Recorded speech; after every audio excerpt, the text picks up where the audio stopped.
Dios les bendiga, hermanos, bienvenidos a este estudio del libro Romanos, la justificación por la fe, libro de texto de estudio independiente que ha sido escrito por William Lasley.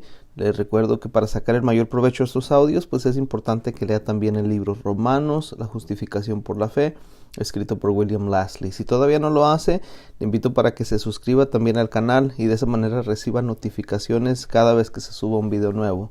Estamos estudiando la unidad número 3, mis hermanos, la carta de Pablo a los Romanos, esta tercera parte. A través de esta carta a los Romanos, Pablo nos da la más completa explicación del Evangelio en la Biblia, develando el pecado, proclamando al Salvador, describiendo este proceso por el cual Dios nos transforma, y también Él revela el plan de Dios para Israel.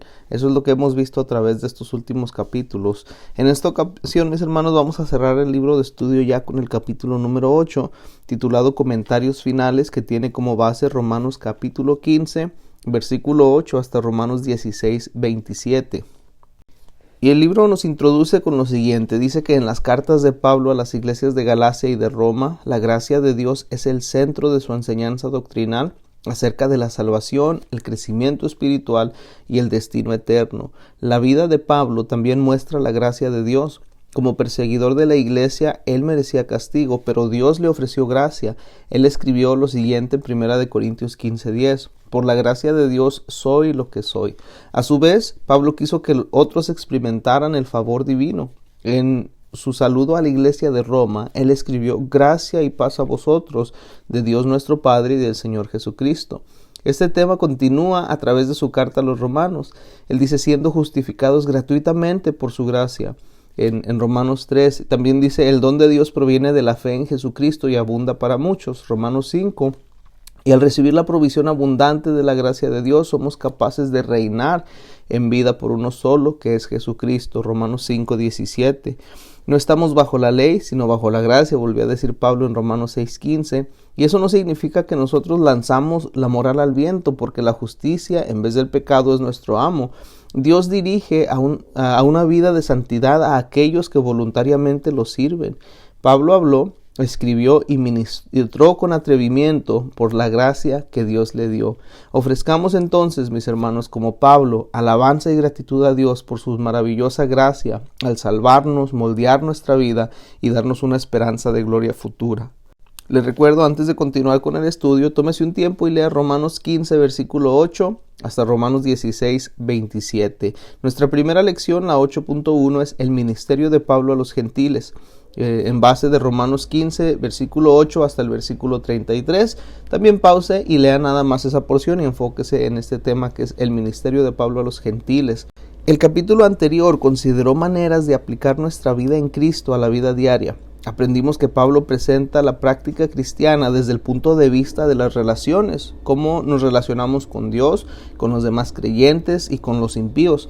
Cuidadosamente consideramos maneras de mejorar estas relaciones e identificar nuestra responsabilidad para con las autoridades de gobierno.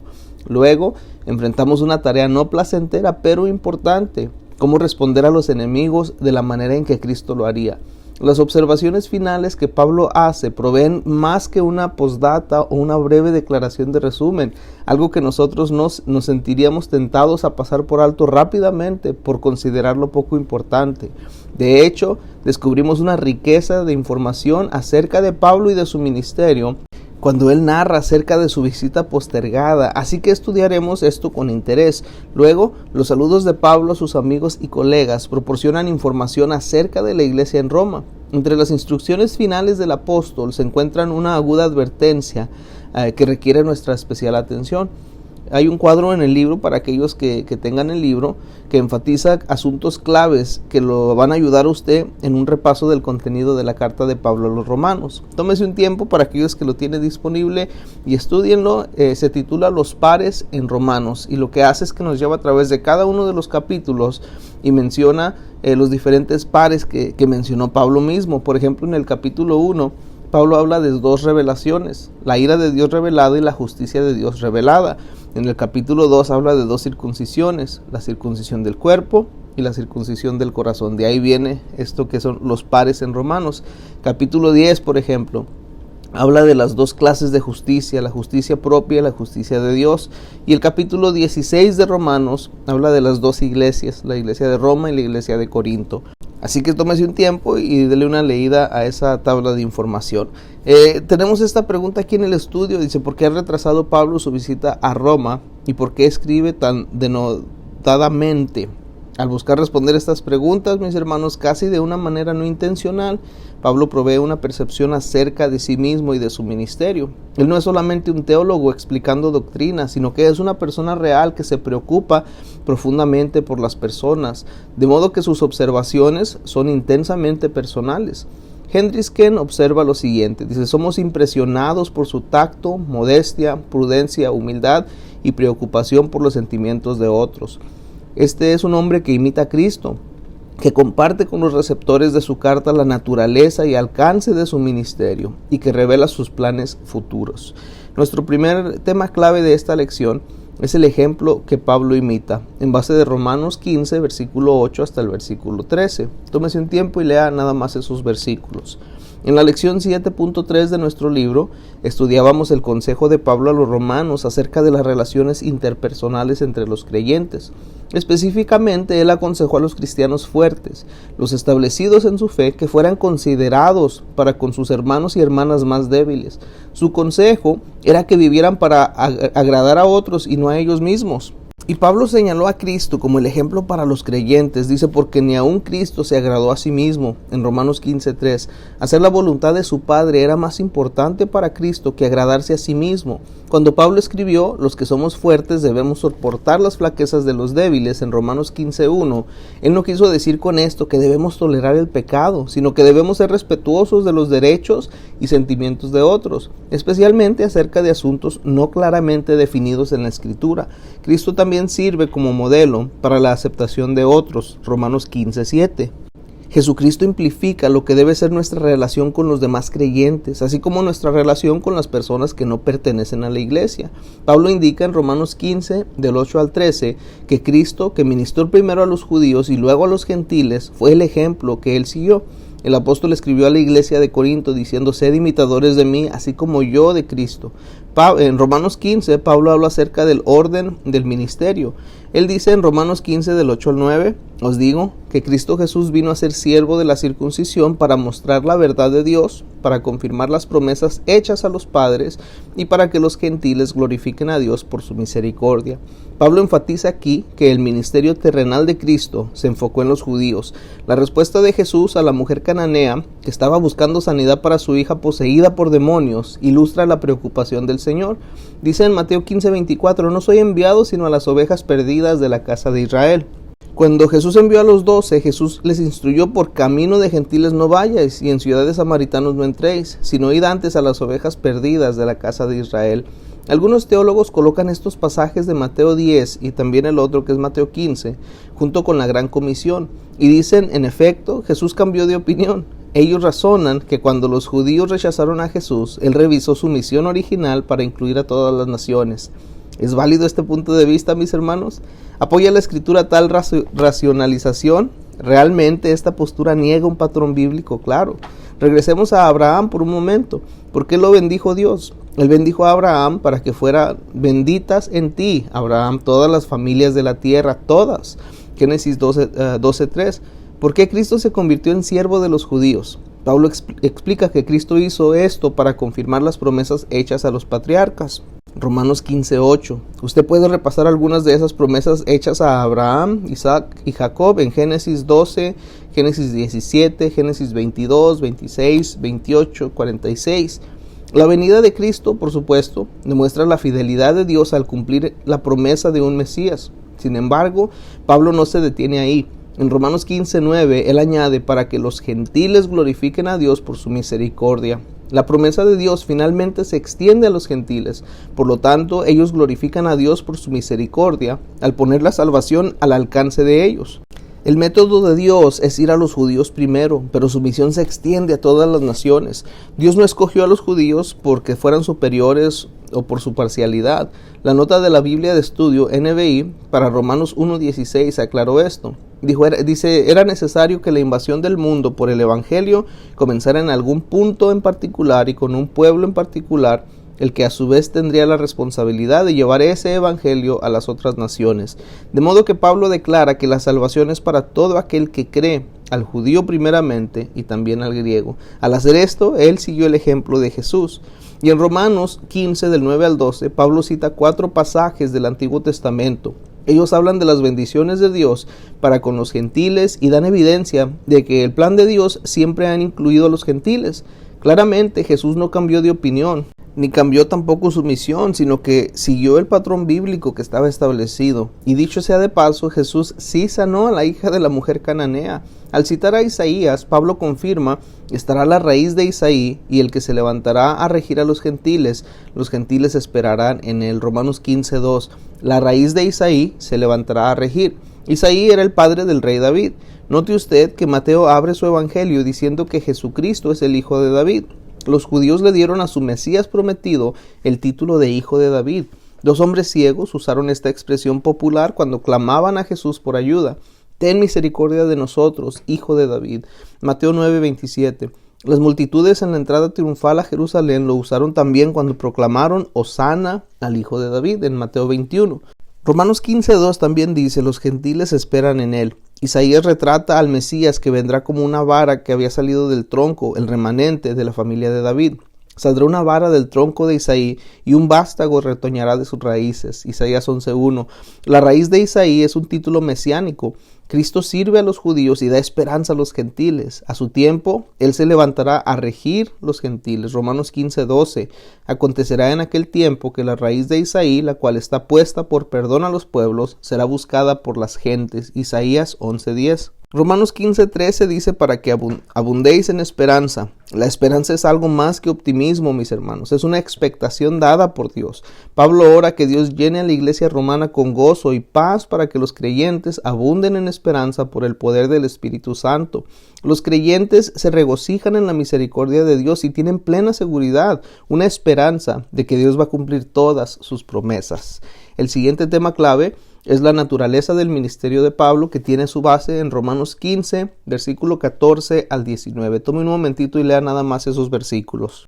Vamos a poder encontrar ahí 3 palabras que destacan la naturaleza del ministerio de Pablo: sacerdotal, poderoso y pionero.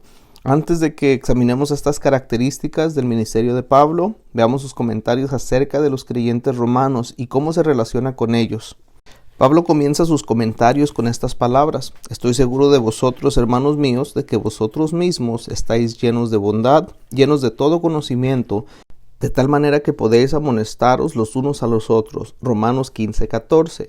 Estoy seguro de vosotros, hermanos míos. Pablo entendía a quiénes servía, lo cual nos da una idea de la razón de su eficacia. Por ejemplo, aun cuando él todavía no había visitado Roma, él ya sabía que la iglesia era madura espiritualmente. Él dice también: vosotros mismos estáis llenos de bondad, llenos de todo conocimiento. El nivel de entendimiento del evangelio por parte de los creyentes romanos los había hecho capaces de amonestarse unos a otros, y ellos eran fuertes en la fe. Anteriormente, Pablo había escrito: vuestra fe se divulga por todo el mundo. Romanos 1:8. Esto no es lisonja ni un intento de manipular a los creyentes. Como él dice: estoy seguro de estas cosas, mas os he escrito, hermanos, en parte con atrevimiento, como para haceros recordar por la gracia que de Dios me es dada para ser ministro de Jesucristo. Dice Romanos 15:15 al 16. Algunos le llaman a esto el ministerio recordatorio. Por ejemplo, Stott dice: los apóstoles concedieron gran importancia a su ministerio de hacer recordar. Ellos recordaban a las iglesias cuál era el mensaje original, la inmutable verdad que Dios dio a su pueblo, y los instaban a mantenerse firmes sin desviarse. Tenemos varios ejemplos en 1 Corintios 15, Filipenses 3, Hebreos 2:1, segunda carta de Pedro 1:12, 3 también versículo 1, primera carta de Juan 2:21, entre otros. Pablo escribió en parte con atrevimiento, dando consejos, por ejemplo, a los fuertes y a los débiles. Asumió demasiada autoridad, se entrometió con arrogancia en los asuntos de una iglesia que nunca había visitado. Él defiende su atrevimiento diciendo que era por la gracia que Dios me es dada, por la gracia que de Dios me es dada, Romanos 15:15. Su seguridad no está en él mismo, sino que está en Cristo. La gracia de Dios que obraba a través de él lo hacía a él un instrumento valiente y eficaz. Pablo se describe como ministro de Jesucristo a los gentiles, ministrando el evangelio de Dios, Romanos 15:16. Dios escogió a Pablo para ministrar primeramente a los gentiles. La palabra ministro, del griego leuturgos, significa un siervo público. En el contexto bíblico se refiere al servicio religioso. Pablo consideraba su ministerio una tarea sacerdotal. Esto significa trabajar en cosas sagradas. Él no sirvió como sacerdote en un sentido eclesial, sino en un sentido figurado, al ministrar el evangelio de Dios. De modo que en un sentido figurado, sus tareas sacerdotales incluían predicar y presentar ofrendas. En este caso, él presenta a Dios sus conversos gentiles, por cuanto el Espíritu Santo los había santificado, dice Romanos 15:16, ellos son una ofrenda agradable. Tengo pues de qué gloriarme en Cristo Jesús en lo que a Dios se refiere, Romanos 15:17. Pablo no se glorió en sí mismo, en sus conversos o en las iglesias que había establecido. En lugar de esto, se regocijó en lo que Dios había obrado a través de él. Hendrickson nota que Pablo no dice lo que he alcanzado a través de Cristo. Más bien, él dice, no osaría hablar sino de lo que Cristo ha hecho por medio de mí para la obediencia de los gentiles. Romanos 15:18. Él no llama la atención hacia sí mismo, sino que hacia Cristo y su obra. Nuestra intención debe ser glorificar a Jesucristo y no a nosotros mismos. Pablo también escribió para la obediencia de los gentiles, y esto resume la obra de Cristo a través de Pablo. Pero ¿por qué él dice obediencia y omite fe? Después de todo, él estaba constantemente enfatizando la salvación por fe. La obediencia, como Stott explica, es la consecuencia indispensable de la fe salvadora. La obediencia a Dios muestra la fe genuina. Romanos 15:19, mis hermanos, profundiza el testimonio de la obra de Cristo a través del apóstol Pablo. Él escribe con potencia de señales y prodigios en el poder del Espíritu de Dios. Su ministerio era poderoso porque el Espíritu lo ungió y porque Cristo obraba a través de su vida. El poder del Espíritu lo hizo más eficaz y fructífero. Pablo hizo una observación similar a los corintios. En 2 de Corintios 12:12 dice, las señales de apóstol han sido hechas entre vosotros en toda paciencia por señales, prodigios y milagros. Las señales, los prodigios y los milagros son testimonios de la presencia de Dios. Las señales son milagros que muestran la verdad de Dios. Una señal señala a algo o a alguien externo a ella e indica las cualidades de aquel que la realiza. Los prodigios son milagros que producen asombro y dejan pasmados a los observadores para que ellos quieran saber más. Y milagros apuntan a lo sobrenatural, lo que es imposible que suceda por obra del hombre o de la naturaleza. Vine dice lo siguiente, una señal tiene el propósito de apelar al entendimiento, un prodigio apela a la imaginación y un poder indica una fuente sobrenatural.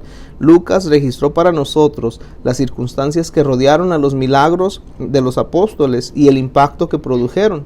En Iconio, Pablo y Bernabé hablaron con denuedo del Señor, el cual daba testimonio a las palabras de su gracia, concediendo que se hiciesen por las manos de ellos señales y prodigios. Hechos 14:3.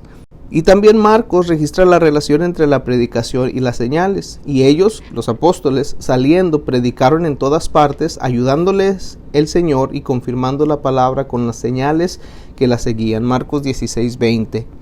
El elemento sobrenatural en el ministerio de Jesús tocó el corazón de Nicodemo. Él dijo a Jesús, Rabí, sabemos que has venido de Dios como maestro, porque nadie puede hacer estas señales que tú haces si no está Dios con él. El escritor de Hebreos más adelante declaró, la cual salvación, habiendo sido anunciada primeramente por el Señor, nos fue confirmada por los que oyeron, testificando Dios juntamente con ellos, con señales y diversos milagros y prodigios y repartimientos del Espíritu Santo según su voluntad. Hebreos 2, del 3 al 4. El siguiente tema clave de la lección es el alcance del ministerio de Pablo. Romanos 15, 19 al 22. Tome un momentito y léalo antes de continuar. Pablo fue un pionero cuya meta era predicar el evangelio donde Cristo no era conocido. Romanos 15:20. Exploremos un ministerio pionero que se extendió a lo largo del este mediterráneo, mis hermanos. Él describe el alcance de su ministerio cerca del final de su tercer viaje misionero con las siguientes palabras. Desde Jerusalén y por todos los alrededores hasta Ilírico, todo lo he llenado del Evangelio de Cristo. Romanos 15:19. Esta descripción levanta algunas preguntas. ¿Por qué, por ejemplo, dice él desde Jerusalén? Sus 3 viajes misioneros comenzaron en Antioquía de Siria.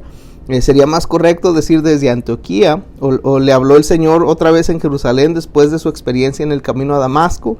Ve, porque yo te enviaré lejos a los gentiles, como pasó en Hechos 22:17. O dijo Pablo desde Jerusalén, porque los líderes de ahí le habían dado su completa aprobación. Sabemos, por supuesto, que Pablo ministró brevemente en Jerusalén, cerca del comienzo de su ministerio, y esto lo encontramos en Hechos 9. Y además la localización geográfica parece sugerir una razón muy probable. Hendrickson nota que Jerusalén estaba en el límite sudeste de la región cubierta por el apóstol en sus viajes. Cuando se junta con la región de Ilírico en el noroeste, esta explicación adquiere validez. Juntos, estos lugares definen los límites geográficos del ministerio de Pablo. Recuerde que la iglesia se originó en Jerusalén. Aquí fue crucificado Jesús y el Espíritu Santo fue derramado sobre los primeros creyentes. Jesús recordó a sus discípulos que ellos eran testigos de su sufrimiento, de su muerte y de su resurrección. Además, les mandó que llevaran el mensaje de arrepentimiento a todas las naciones, comenzando en Jerusalén. Pero él añadió: quedaos vosotros en la ciudad de Jerusalén hasta que seáis investidos del poder de lo alto. También él les dijo a sus discípulos: recibiréis poder cuando haya venido sobre vosotros el Espíritu Santo. Y me seréis testigos en Jerusalén, en toda Judea, en Samaria y hasta lo último de la tierra. De modo que los comentarios de Pablo están en armonía con Lucas y con Jesús, desde Jerusalén hasta lo último de la tierra. La provincia romana de Ilírico colindaba con la frontera norte de Macedonia. Hoy esta región se conoce como Albania, Croacia y Serbia. ¿Predicó realmente Pablo en Ilírico o simplemente llegó a la frontera? No lo sabemos. Hechos no menciona nada y no hay otros registros disponibles. Lo que sí sabemos es que Tito, el colaborador de Pablo, fue a Dalmacia o Ilírico, pero no hay más detalles disponibles acerca de ese viaje. Pablo también escribe por los alrededores: todo lo he llenado del Evangelio de Cristo. ¿Qué quiere decir Pablo? Obviamente él no está diciendo que predicó a todos los individuos en la región, pero sí revela su estrategia misionera. Él establecía iglesias en los principales centros con mayor población y contaba con que los conversos iban a llevar el Evangelio a las otras áreas. Con estos breves comentarios, Pablo resume su intensa labor durante los 10 años anteriores. Reflexione por un momento en el ministerio de Pablo en Éfeso. Él enseñó diariamente en la escuela de Tirano y realizó milagros extraordinarios. Como resultado, los enfermos fueron sanados y otros fueron liberados de espíritus malignos. Conforme Dios obraba poderosamente a través de él, el evangelio se difundía de manera que todos los que habitaban en Asia, judíos y griegos, oyeron la palabra del Señor Jesús. Romanos 19:10. Un converso llamado Epafras llevó el evangelio a Colosas y probablemente fundó la iglesia de ahí. Él también hizo labor en la Odisea y en Hierápolis. Pablo explica su estrategia misionera en Romanos 15:20. Él dice: de esta manera que me esforcé a predicar el evangelio, no donde Cristo ya hubiese sido nombrado, para no edificar sobre fundamento ajeno.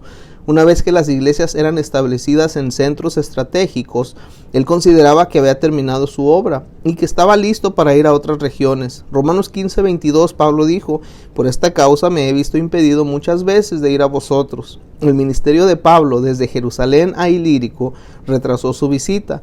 Sus esfuerzos pioneros tomaron precedencia sobre todo lo demás, y en este sentido era su ministerio el que impidió su visita.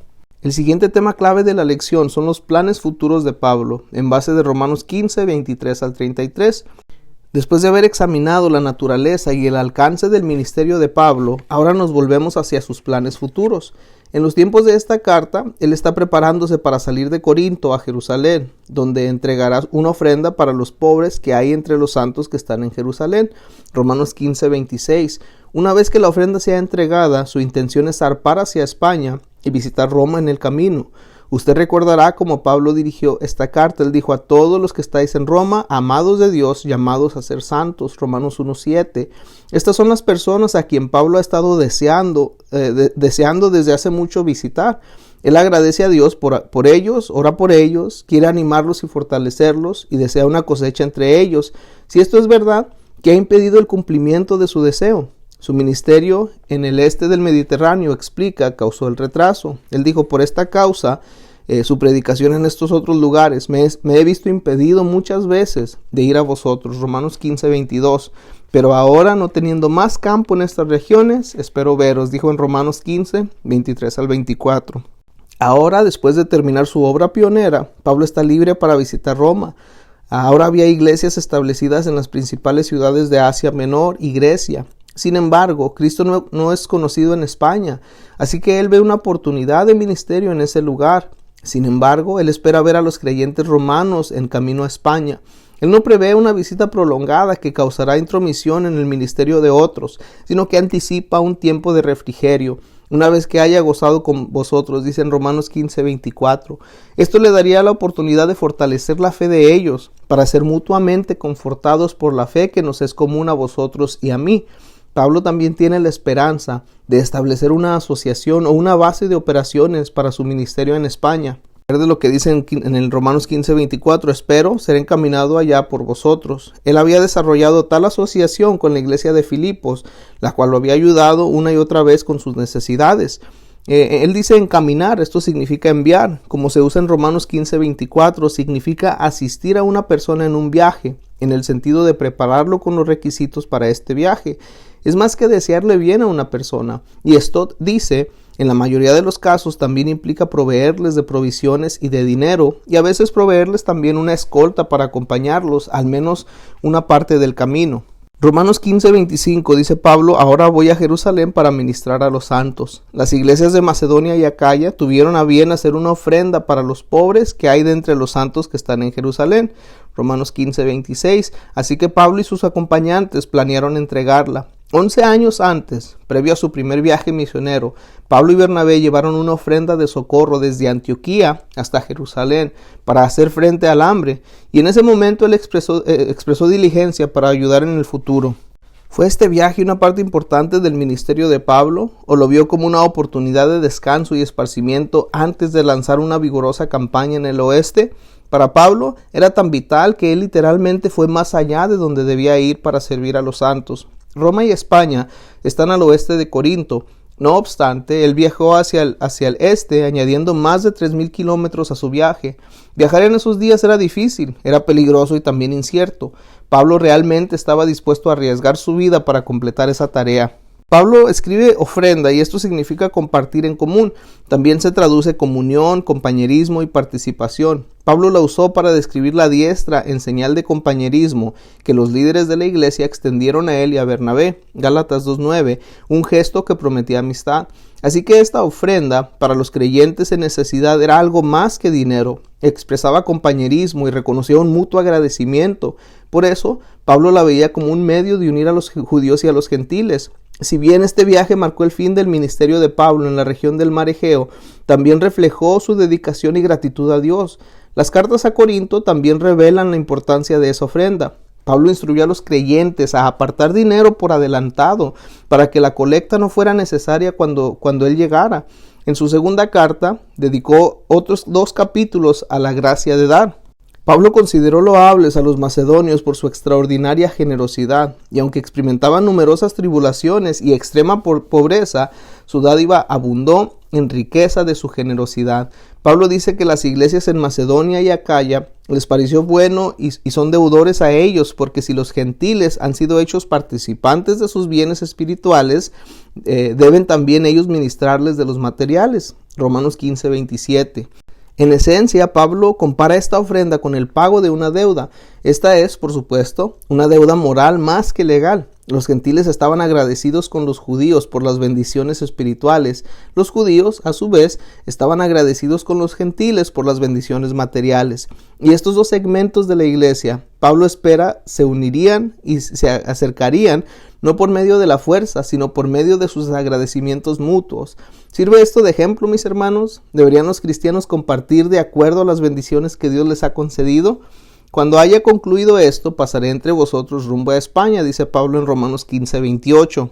En el momento en que Pablo escribió, España había sido una parte bien establecida del Imperio Romano por 250 años. Los caminos y puentes comunicaban a las personas de la península.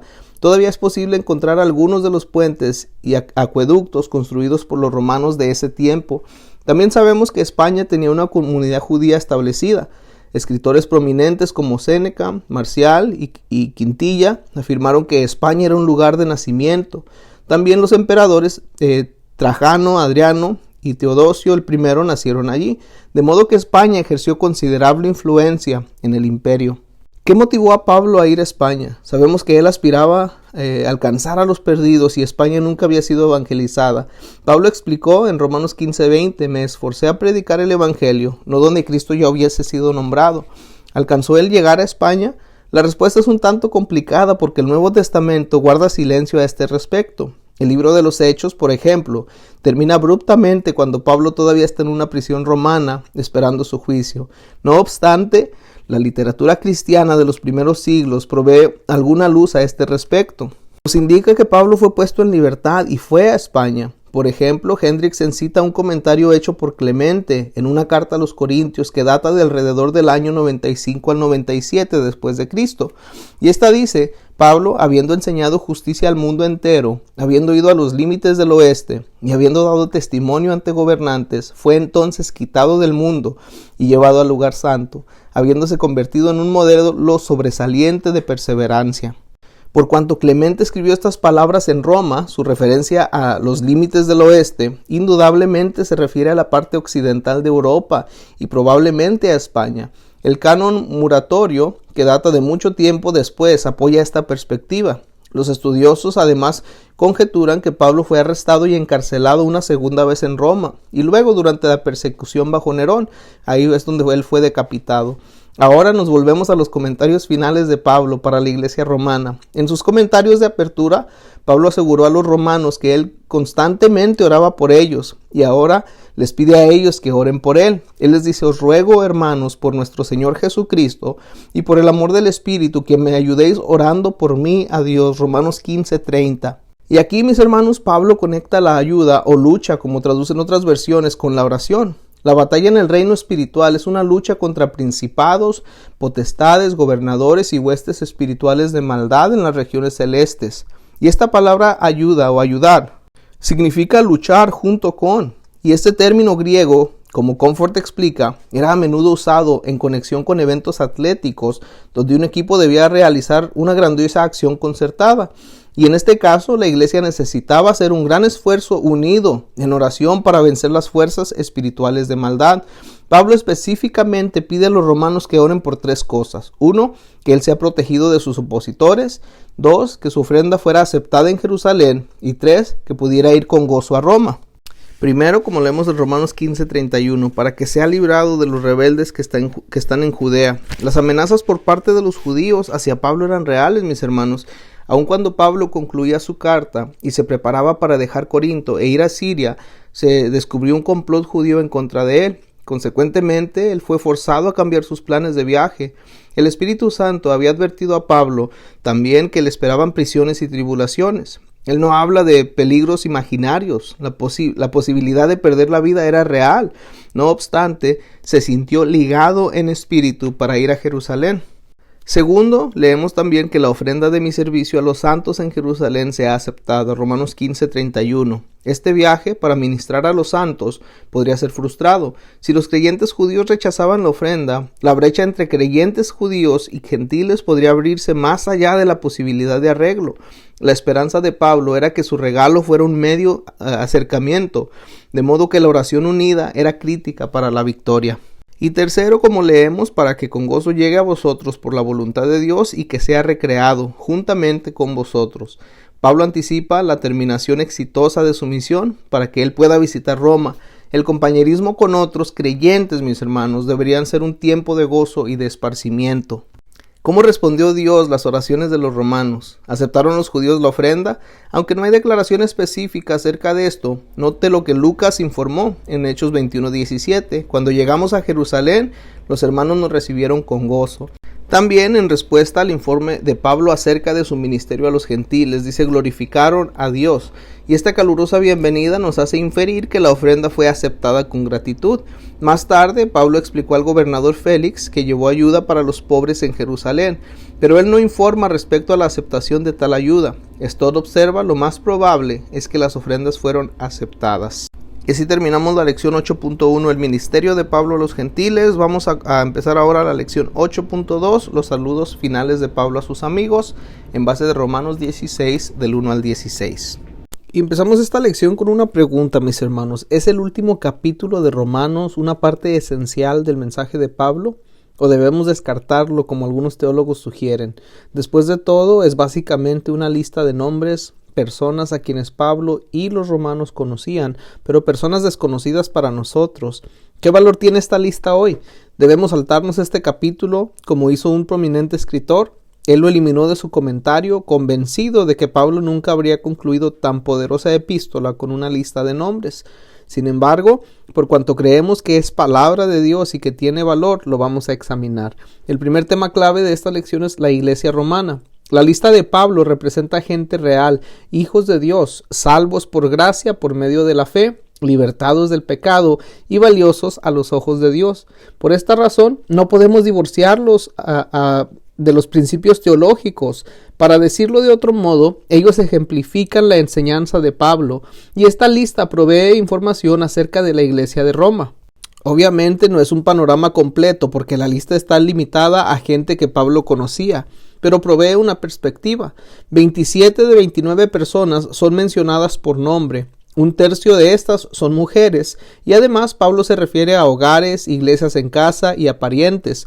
El estudio extensivo de los nombres provee información acerca de la nacionalidad, etnia, género y clase social de quienes están incluidos en esta lista. Sin embargo, nos frustra el poco conocimiento que tenemos acerca de estas personas. Podemos identificar varios nombres judíos, pero la mayoría son griegos o nombres latinos. Mientras que los nombres como Narciso o Aristóbulo están asociados con la clase gobernante, la mayoría de ellos reflejan un estrato inferior en la sociedad de sus días. Rufo, Asincrito, Flegonte, Hermas son nombres comúnmente ligados con esclavos. Así que la lista representa una diversa mezcla de culturas y de clases, mezcladas hasta convertirse en una ciudad. Ellas conforman o conformaban la iglesia romana y nos recuerdan de lo dicho en Gálatas 3:28. Ya no hay judío ni griego, no hay esclavo ni libre, no hay varón ni mujer, porque todos vosotros sois uno en Cristo Jesús. Podemos, por lo tanto, correctamente concluir que este capítulo final de Romanos provee información de una mezcla de diversas culturas y clases en la iglesia romana.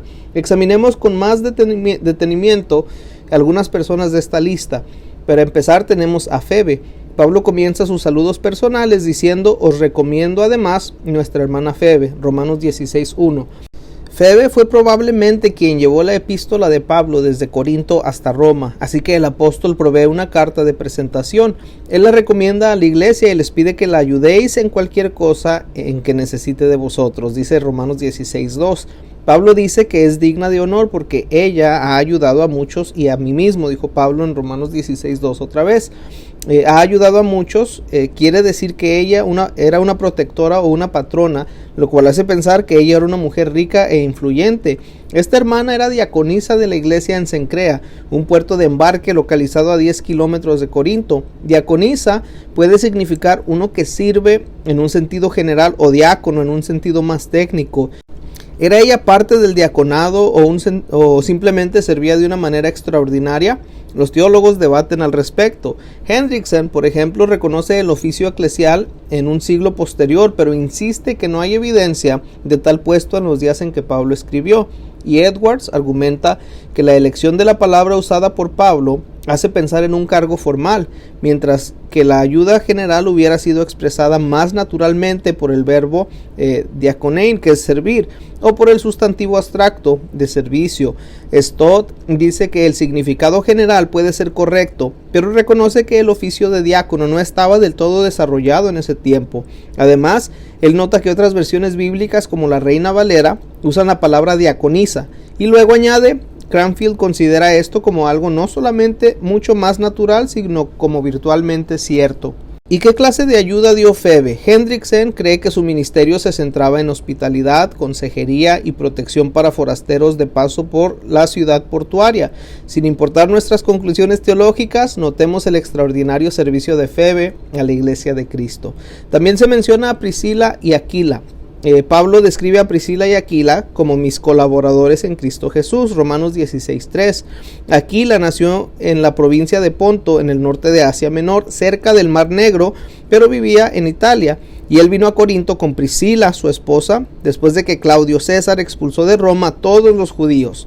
Pablo los conoció cuando llegó a la ciudad proveniente de Atenas, lo leemos eso en Hechos 18:2, y Pablo vivió y trabajó con ellos en fabricación de tiendas y en el establecimiento de las iglesias. Priscila y Aquila acompañaron a Pablo hasta Éfeso cuando éste zarpó hacia Siria al final de su segundo viaje misionero. Durante su ausencia, ellos se reunieron con Apolos y lo instruyeron más exactamente en la fe, dice Hechos 18:24.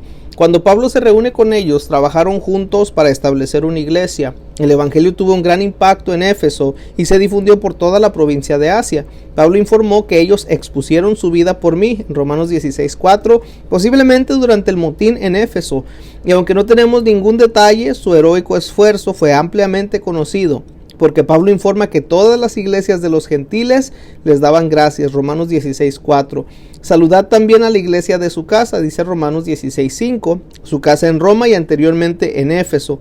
Reunirse en casas era la práctica común de esos días, por lo que las iglesias no tenían sus propios edificios. También vemos que es mencionado Epeneto, el primer fruto de Acaya para Cristo, Romanos 16:5. Pablo lo llamó amado mío, y Hendrickson lo describe como el primer fruto de Asia para Cristo, sugiriendo que hubo muchos otros que le siguieron, y así fue. Pablo y sus colaboradores recogieron una cosecha abundante que comenzó en Éfeso y se difundió en la provincia. María es otra de las que se menciona. 6 mujeres del Nuevo Testamento son conocidas por este nombre, pero Pablo no da mayor indicio acerca de su identidad. Lo único que dice es que ha trabajado mucho entre vosotros, Romanos 16:6. Él hizo comentarios similares acerca de Trifena y de Trifosa, posiblemente hermanas y tal vez gemelas, y Persida en Romanos 16:12. Contrario a algunos de los retratos de Pablo, él honraba a las mujeres, como revelan estos saludos. Su prominencia es evidente porque una tercera parte de las personas en su lista son mujeres.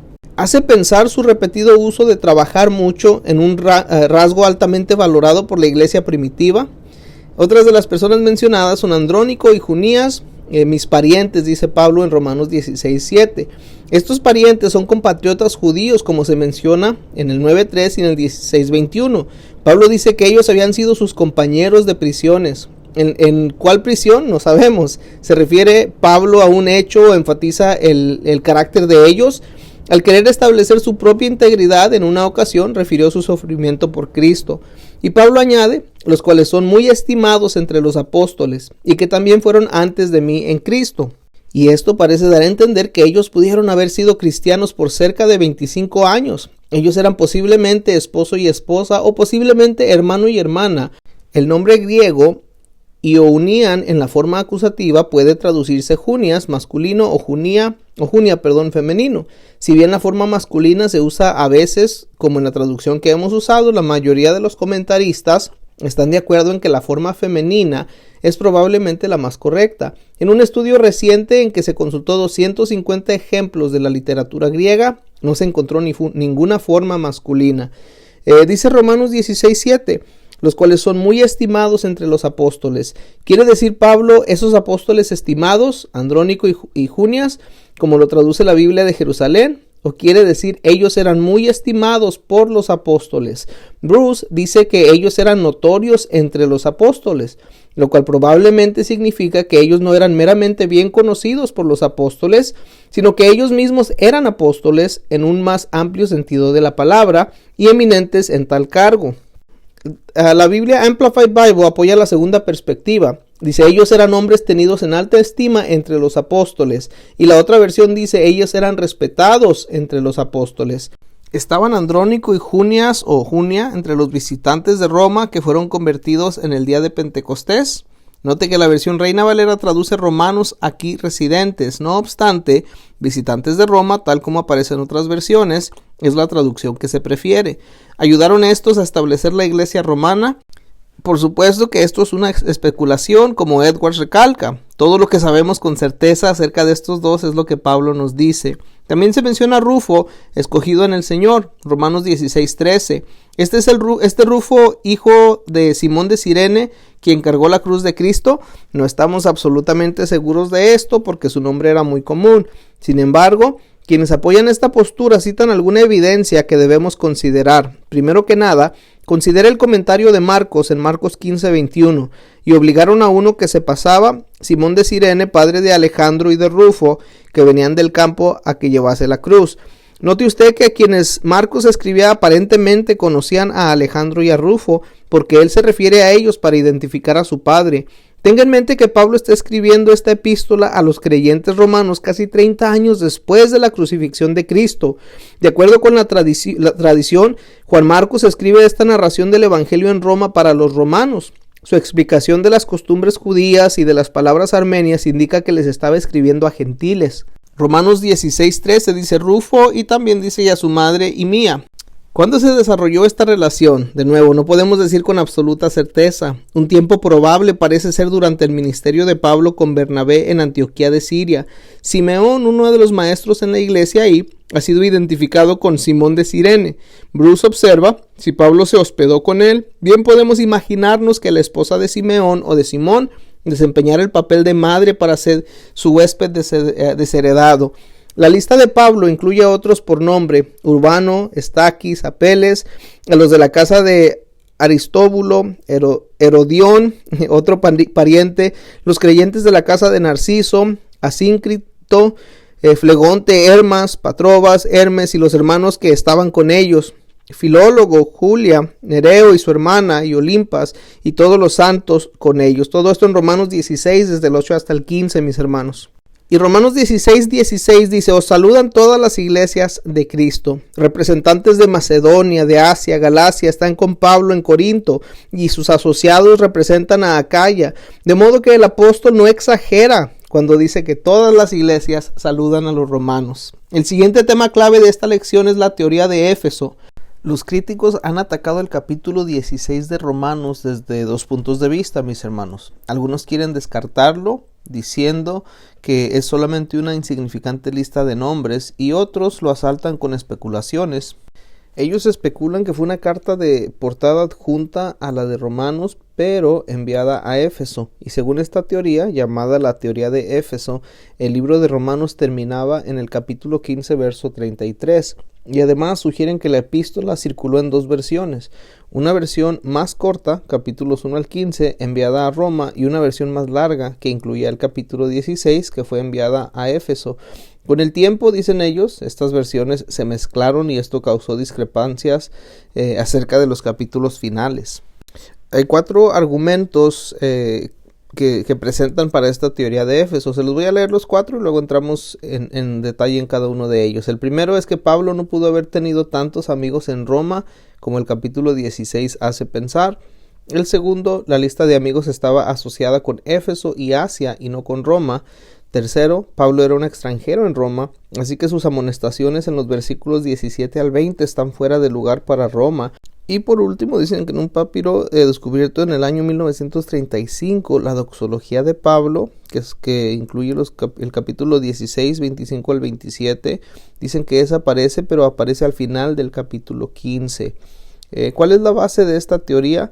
Edwards resume sus cuatro principales argumentos que se los acabo de comentar. Primero, él indica que ellos en efecto se preguntan, ¿podría Pablo posiblemente tener tantos amigos en Roma como este capítulo señala? La respuesta es sí. Un constante flujo de personas visitaba el centro del imperio. Considerando los extensos viajes de Pablo, no es de sorprenderse que tuviera muchos amigos en la capital. La expresión todos los caminos llevan a Roma es más que un cliché, reflejada en el interminable flujo de viajeros hacia la ciudad capital. Luego, los críticos argumentan que la lista estaba asociada con Éfeso y Asia. Podemos decir que la lista de Pablo se aplicaba a Éfeso. Realmente, solo 3 nombres pueden ser aplicados con certeza a Éfeso, y esos nombres son Priscila, Aquila y Epeneto. Y no es irracional creer que Priscila y Aquila con el tiempo regresaron a Roma después de que Claudio murió y su edicto de expulsar a los judíos fue revocado. Ni tampoco es irracional creer que Epeneto se trasladó a Roma. El hecho de que él fuera el primer converso en Asia es argumento insuficiente para negar que fuera a Roma. El argumento dice que por cuanto Pablo era extranjero, sus amonestaciones en Romanos 16, 17 al 20 están fuera de lugar. Encaja el capítulo 16 con Éfeso mejor que con Roma. La larga lista de colegas y amigos de Pablo refuta esta perspectiva. Además, su estilo atrevido surgía de la gracia que había recibido de Dios. Y el cuarto argumento cita este papiro descubierto en el año 1935, que coloca la doxología de Pablo, que está en Romanos 16, 25 al 27, al final del capítulo 15, así como sugiere esta teoría, la teoría de Éfeso.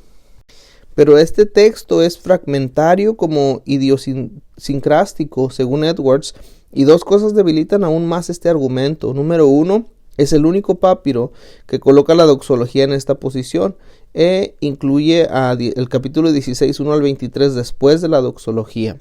Aquí otra observación acerca de la teoría de Éfeso. El patrón de las cartas de Pablo era el saludar a las personas por nombre solamente en iglesias que él no había fundado. Romanos y Colosenses, por ejemplo. ¿Por qué? Él procuraba desarrollar entendimiento con la gente, algo que ya había hecho en las iglesias que había fundado. Suponga por un momento que esta carta hubiera sido leída en voz alta en una reunión de las iglesias de Éfeso. ¿Puede usted imaginar la respuesta de aquellos cuyos nombres fueron omitidos? ¿Por qué no me mencionó?, dirían. Llegamos a la conclusión de que la teoría de Éfeso es infundada. Bruce observa que es altamente improbable que una carta separada para la iglesia de Éfeso fuera de alguna manera adjuntada a una carta dirigida a Roma, y Stott comenta: no hay manuscrito que provea evidencia de que estas salutaciones fueron alguna vez quitadas de su lugar en la carta a los romanos. Los nombres concuerdan con Roma más de lo que concuerdan con Éfeso, y si Pablo hubiera enviado una lista de saludos a Éfeso, hubiera sido bien corta en lugar de ser larga. Claramente la evidencia argumenta que el capítulo 16 era parte de la carta a los romanos y no la portada de una carta para Éfeso. Sin embargo, el rechazo de la teoría de Éfeso no niega la posibilidad de que copias de la carta de Pablo a los romanos fuera enviada a Éfeso y a otras comunidades cristianas. Con eso finalizamos la lección 8.2, los saludos finales de Pablo a sus amigos, y vamos ahora a comenzar la lección 8.3, las instrucciones finales de Pablo en base de Romanos 16, versículos 17 al 27. Y en estos comentarios de cierre, Pablo le advierte a la iglesia acerca de aquellos que causan problemas, y luego él añade unos cuantos saludos para los romanos, esta vez de parte de sus asociados en Corinto. Finalmente cierra con una majestuosa doxología. El primer tema clave es una advertencia, Romanos 16, 17 al 19. Dice: mas os ruego, hermanos, que os fijéis en los que causan divisiones y tropiezos en contra de la doctrina que vosotros habéis aprendido, y que os apartéis de ellos, porque tales personas no sirven a nuestro Señor Jesucristo, sino a sus propios vientres, y con suaves palabras y lisonjas engañan a los corazones de los ingenuos. De la advertencia de Pablo aquí surgen algunas preguntas, mis hermanos. Por ejemplo, ¿por qué él hace un brusco cambio de saludo afectuoso a una advertencia tan aguda? Sus admonestaciones anteriores, como aquellas acerca de las relaciones entre judíos y gentiles, parecían conciliadoras. Ahora es abrupto. ¿Por qué? ¿Difiere esta advertencia en sustancia y estilo de otras amonestaciones? ¿Es esta suficiente razón para generar duda acerca de la autenticidad de Romanos 16, 17 al 20, como algunos han sugerido? Nos podemos preguntar, ¿cuál es la fuente de este peligro? ¿Es interna o es externa? ¿Está de acuerdo con lo que sabemos acerca de la iglesia romana? Por ejemplo, Pablo escribe: porque vuestra obediencia ha venido a ser notoria a todos, así que me gozo de vosotros, pero quiero que seáis sabios para el bien e ingenuos para el mal. La amenaza aparentemente surgió de fuera de la iglesia, y Hendriksen observa: en ningún lugar el apóstol Pablo dice o implica que estos causantes de problemas eran miembros de la iglesia romana. Ellos eran probablemente personas externas, viajeros que propagaban error. Veamos más acerca de las instrucciones de Pablo respecto a este peligro. Él dice: os ruego, hermanos, esto en Romanos 16, 17. Pablo apela a los romanos para que, número 1, se fijen en los que causan divisiones, número 2, eviten a quienes sirven a sus propios intereses, y 3, disciernan entre el bien y el mal. Continúa diciendo que os fijéis en los que causan divisiones y tropiezos. ¿Quiénes son estos causantes de problemas? Pablo no lo dice, pero sus observaciones nos recuerdan a los judaizantes. Puede ver Gálatas 1 del 6 al 9, capítulo 3, 1 al 5 y capítulo 5 también. ¿Había Pablo detectado un nuevo esfuerzo por enfatizar otra vez el legalismo o anticipaba él una enseñanza permisiva por parte de los libertinos por cuanto se refiere a quienes sirven a sus propios vientres? En su despedida de los ancianos de Éfeso, Pablo les advirtió acerca de los falsos maestros, y él les dijo: porque yo sé que después de mi partida entrarán en medio de vosotros lobos rapaces, que no perdonarán al rebaño, y de vosotros mismos se levantarán hombres que hablen cosas perversas para arrastrar tras sí a los discípulos. Por tanto, velad. La iglesia, sin importar su lugar de residencia, debería estar alerta en todo tiempo ante personas conflictivas. Romanos 16:17 también dice que os apartéis de ellos, o como dicen otras traducciones, evitadlos. Pablo ruega a los romanos que estén alerta de aquellos que no sirven a nuestro Señor Jesucristo, y apártese de aquellos que sirven sus propios vientres. Y esas personas usaban suaves palabras y engañaban los corazones de los ingenuos por medio de lisonjas. Quiero que seáis sabios para el bien e ingenuos para el mal, dijo en Romanos 16:19. La palabra ingenuo en el versículo 19 significa simple o puro y era usada para describir vino no adulterado. Otra traducción dice: quiero que veáis claramente lo que es correcto y que os mantengáis inocentes de todo mal. J.B. Phillips parafrasea el versículo 19 de la siguiente manera. Él dice: quiero que seáis expertos en el bien y ni siquiera principiantes en el mal. ¿Cómo discernimos el bien del mal? Stott sugiere 3 pruebas que podemos aplicar a la doctrina y a la ética. Está de acuerdo con las escrituras, número 1. Luego glorifica al Señor Jesucristo. Promueve el bien, sería otro. Los judíos de Berea establecieron un buen ejemplo. Como podemos ver en Hechos 17:11, estos eran más nobles que los que estaban en Tesalónica, pues recibieron la palabra con toda su solicitud, escudriñando cada día las escrituras, para ver si estas cosas eran así. Romanos 16:20 dice: el Dios de paz aplastará en breve a Satanás bajo vuestros pies. Y aquí hay seguridad de que el pueblo de Dios triunfará sobre los causantes de problemas. Pablo identifica a Satanás como la fuente principal de divisiones, de obstáculos y de falsos maestros, y probablemente se refiere a la promesa de Dios en Génesis 3:15. La simiente de la mujer, Cristo, herirá la cabeza de la serpiente, Satanás. Y esto, por supuesto, fue hecho en el Calvario. Los que están en Cristo deben anticipar la misma clase de victoria, aplastar a Satanás bajo sus pies. El siguiente tema clave son los saludos de los colaboradores. Anteriormente, Pablo envió saludos personales a amigos y colegas en Roma. Ahora él incluye saludos de 8 asociados que están con él en Corinto cuando él escribe: os saludan Timoteo, mi colaborador, Romanos 16:21. La mención de Timoteo en la introducción de 6 cartas paulinas revela la alta estima en que el apóstol tenía a Timoteo. Pablo también escribió 2 cartas al joven, en primera y segunda de Timoteo, claro, mientras que él ministraba en Éfeso. Y Pablo escribió a los filipenses: pues a ninguno tengo del mismo ánimo y que tan sinceramente se interese por vosotros, pero ya conocéis los méritos de él, que como hijo a padre ha servido conmigo en el evangelio. Timoteo, quien nació en Listra, fue probablemente convertido por medio del ministerio de Pablo. Pablo le llama verdadero hijo en la fe. Su padre era griego y su madre judía. Él se unió a Pablo durante el segundo viaje misionero y se convirtió en un constante compañero, trabajando de cerca con Pablo en la fundación de las iglesias en Macedonia, en Acaya y en Asia. Lucas menciona a Timoteo junto con los que acompañaban a Pablo para llevar la ofrenda para los pobres en Jerusalén. Esto en Hechos 20. Él estuvo con Pablo durante su encarcelamiento en Roma y viajó un poco con él después de que fue puesto en libertad, después de los acontecimientos de Hechos 28. Y luego Pablo lo envió a Éfeso para tratar con los problemas que habían surgido. Sabemos que Timoteo fue encarcelado en al menos una ocasión. Conforme el tiempo de su partida se acercaba, Pablo pidió a Timoteo que lo alcanzara en Roma. Lucio, Jasón, Sosípater y mis parientes, dice Romanos 16:21. Pablo llama a estos compatriotas mis parientes, por cuanto los nombres eran comunes y Pablo da poca información acerca de ellos, no los podemos identificar con certeza. Esto despierta nuestra curiosidad acerca de ellos. El Lucio de Cirene que trabajó con Pablo en Antioquía. Es el Jasón con quien Pablo se hospedó en Tesalónica. Sabemos que en una turba asaltó su casa buscando a Pablo y a Silas, y sabemos que él fue forzado a reunir una fianza. Es el Sosípater, el delegado de la iglesia de Berea, que también era conocido como Sópater. Puede ser que nunca sepamos los detalles de sus vidas. Luego aparece en Romanos 16:22 tercio. Él sirvió como secretario de Pablo y escribió la carta conforme Pablo se la dictaba. Era cristiano, pues él dice, os saluda en el Señor. Era una práctica muy común en la literatura rabínica de esos días. El secretario que también añadiera sus saludos personales. También nos podemos preguntar si Timoteo ocasionalmente sirvió como el secretario de Pablo. Bruce, por ejemplo, F.F. Bruce, él cree que la frecuencia de su nombre en las cartas de Pablo sugiere tal cosa. Gayo, que lo encontramos en Romanos 16:23, es probablemente el Gayo a quien Pablo bautizó en Corinto, y algunos estudiosos además lo identifican como Gayo Tito Justo, cuya casa estaba junto a las sinagogas. Él evidentemente abrió su hogar a muchos creyentes, porque Pablo escribe de él, hospedador mío y de toda la iglesia. Erasto, tesorero de la ciudad, también es mencionado en Romanos 16:23.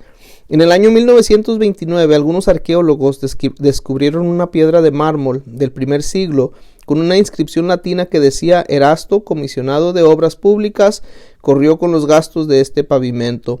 Por cuanto no se conoce otro oficial público en Corinto de nombre Erasto, los estudiosos suponen que él es la misma persona a quien Pablo nombra aquí. La inscripción usa la palabra aedile, que significa un comisionado de obras públicas. Sin embargo, algunos objetan este título, notando que Pablo usa la palabra griega o ikonomos, la cual significa tesorero. De ahí que la traducción que usamos traduce el capítulo 16, verso 23 como Erasto, el tesorero de la ciudad. Y Bruce busca conciliar estas diferencias, sugiriendo que Erasto fue posiblemente promovido del oficio de aedile a tesorero de la ciudad para el tiempo en que Pablo escribió esta carta. Y luego el hermano cuarto, Romanos 16:23, indudablemente estos hermanos en Cristo tenían amigos en Roma, pero nosotros no sabemos nada acerca de él. Y cerramos el estudio con la doxología, mis hermanos. Dice Romanos 16:25 al 27. Y al que puede confirmarnos, según mi evangelio y la predicación de Jesucristo, según la revelación del ministerio que se ha mantenido oculto desde tiempos eternos, pero que ha sido manifestado ahora, y que por las escrituras de los profetas, según el mandamiento del Dios eterno, se ha dado a conocer a todas las gentes para que obedezcan a la fe, al único y sabio Dios, sea la gloria mediante Jesucristo para siempre. Amén. Al que puede confirmarnos según mi evangelio, acabamos de leer, mi evangelio, el evangelio de Pablo, es el mismo que Pedro y los otros apóstoles predicaron. Pablo lo personaliza porque, pues yo lo recibí por revelación de Jesucristo, les dijo a los Gálatas. El evangelio es el poder de Dios para salvación y también para confirmar. La palabra confirmar significa nutrir y fortalecer a nuevos convertidos y a nuevas iglesias. Pablo y sus colaboradores volvieron a visitar iglesias que ellos habían plantado para fortalecerlas y animarlas. Él también animó y fortaleció a los tesalonicenses en oración y también al enviar a Timoteo. Inherente en el evangelio está el poder divino para fortalecer o confirmar a los creyentes. Esencialmente, el evangelio es la proclamación de Jesucristo. Es también la revelación del misterio que se ha mantenido oculto desde tiempos eternos. Podemos entender el plan y el propósito de Dios solo en la medida en que Él nos da a conocer, mis hermanos. El evangelio estaba oculto desde tiempos eternos, pero ha sido manifestado ahora, y que por las escrituras de los profetas, según el mandamiento del Dios eterno, se ha dado a conocer a todas las gentes para que obedezcan la fe. Este misterio que una vez estuvo escondido, ahora es revelado y dado a conocer. Dios escogió a Cristo antes de la fundación del mundo, pero Él lo reveló en estos días finales. Su propósito es claro, para que todas las gentes obedezcan a la fe. Y Pablo condensa los temas principales de su carta en su doxología final, como esto lo señala. Dice: el poder de Dios para salvar y confirmar, el evangelio y el misterio, una vez oculto y ahora revelado, el cual es Cristo crucificado y resucitado, el testimonio de las escrituras del Antiguo Testamento, cuya vida estaba centrada en Cristo, la comisión de Dios para dar a conocer las buenas nuevas universalmente, el llamado a todas las naciones a responder con obediencia a la fe y la sabiduría salvadora de Dios, a quien merece la gloria por siempre. Y Romanos 16:27 también dice: al único y sabio Dios sea la gloria mediante Jesucristo para siempre. Amén. Cristo revela al único y sabio Dios, en quien están escondidos todos los tesoros de la sabiduría y del conocimiento. El Calvario, muestra la sabiduría de Dios. A los ojos del mundo es insensatez, pero sobrepasa el más sabio plan humano. Como Pablo escribió, nosotros predicamos a Jesucristo crucificado, poder de Dios y sabiduría de Dios. Digno eres, cantaban los 24 ancianos y los 4 seres vivientes, porque tú fuiste inmolado y con tu sangre nos has redimido para Dios de todo linaje y lengua y pueblo y nación. Luego Juan oyó voces de ángeles y una multitud que rodeaba el trono cantando: el Cordero que fue inmolado es digno de tomar el poder, las riquezas, la sabiduría, la fortaleza, la honra, la gloria y la alabanza. Al único y sabio Dios sea la gloria mediante Jesucristo para siempre. Amén. Con eso, mis hermanos, terminamos la lección 8.3, las instrucciones finales de Pablo, y estamos terminando también todo este capítulo 8, comentarios finales en base de Romanos 15:8 hasta el 16:27. Dios les bendiga.